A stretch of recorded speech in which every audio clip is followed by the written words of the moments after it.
what does it mean to you to have those guys out A here lot. supporting you? Jimmy, Al, Dave Gillett means a lot. Really, really good guys, all of them, and they're part of our history, so it means a lot. Coach, Alan had mentioned first homegrown coach. Growing up with the organization, you talk about homegrown players. You mentioned homegrown coach. What's the significance of that? Well, I hesitate to correct Al because he's our ambassador and everything, but Neil Megson and Bernie James, they were homegrown guys that were coaches in this club as well. So I will throw their names out as good stewards of the club as well. So I appreciate all of the sentiment. Al, Bernie, Neil, Chance, some of the guys I mentioned last night. There's a long history of people that have been involved in this club and done really, really fantastic things to the club. So I just like to fit in next to Jimmy or fit in next to Dave Gillett. I mean, that's good enough for me.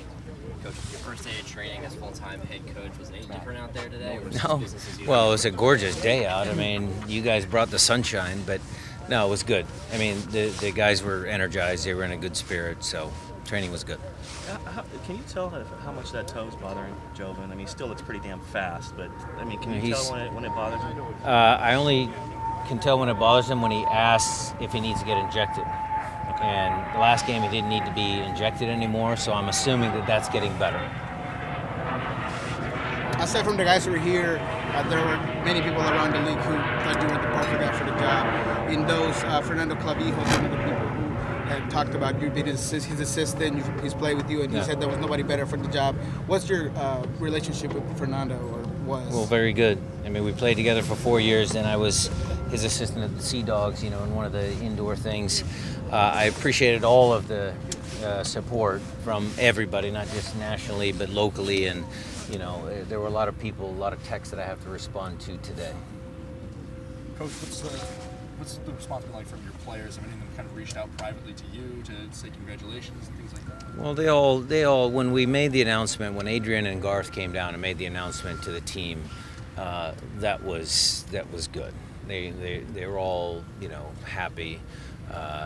Individually, yes. I mean, I have a long relationship with Zach, and some of those guys. They reached out for sure. And you have such a vested interest in having them kind of take ownership of the club. What's it like to you to see that, from the response, they seem to be taking that on? Their response has been good since we've taken over. They believe it, and that's what probably makes me proudest, that they actually believe that it's their team. I mean, because guys can say stuff and whatever, but you see on the field how they play. Yeah, I think they really believe that they can do something special this year, and even if it doesn't culminate with anything larger like a MLS Cup, they really believe that they can win every game, that they should reward themselves for all the hard work, and they enjoy coming out here on nice days with their teammates and working. I think that's the kind of spirit of this group. Coach, your team was pretty beat up after the match. How are they progressing? Good. Chris Cornish, Dave, they do a great job. I mean, again, we're getting guys out on the field. Roman was on the field today. We're trying to get everybody up and moving, so Sunday becomes a coach's choice, not just by default of injury. What has the progress been with Roman specifically? Good. Well, he's out here running around today, and he'll do a little bit more tomorrow, and we'll just keep ramping it up. Still a little bit limited? It's a little limited today, yeah. We just keep ramping him up, Matt, and we'll see where it ends up. Brian, a final question on Joevin, for me anyway. Just his defense in embracing that role. I mean, how long did it take him when he came here for you to notice that he was committed to that and being that? Well, I think he's always been committed. I think I've told you guys that he's a very good 1v1 defender. And I think people might forget that with all the flash and attention he's got with his assists and everything and his attacking movements. But he's still a very good lockdown 1v1 defender. And then, today we just worked on a little bit of back four, just some work like that to get him really clued into the defending part. So I think he's been committed from day one.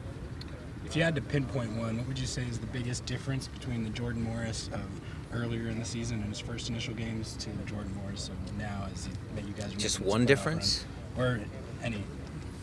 Well, he's improved in a lot of areas. You know, early on, let's talk about early on, people were saying, well, his left foot, left foot. Well, he scored a really massive goal in LA with his left foot. He had a really massive assist with his left foot the other night. So I think he's improving on that technical piece of his game. I think his thinking of the game, we put him in a different position. We explained what we wanted out of that position, and he was able to follow through in the tactical game plan. So I think overall he's making stride. By no means is he the finished product. I think his ceiling is higher, but he's doing what we ask and working diligently every day to improve in those areas. When Jordan has his back to the goal, do you see any of Roger in him? The way he can turn and just fire? So, you're talking about Roger Levesque? No, Roger Davies. Oh, Roger Davies. Oh, going way back. Okay, you've been around for a long time. That's good. Roger Davies is more real kind of target. I think Jordan has a few more bits of speed in him. But yeah, sure. I mean, target players, number 9s, are very important in a 4-2-3-1. Coach, with a 3-goal lead on aggregate, does that make Dallas kind of particularly dangerous? Do you think they're kind of going to come out flying? What sort of match do you expect? Well, they're dangerous at any game, and they're doubly dangerous because they know they have to score 3. So we're expecting a fight. It wouldn't be an Oscar Pereira team if it wasn't well prepared, and they're going to come out and try and get 3 goals.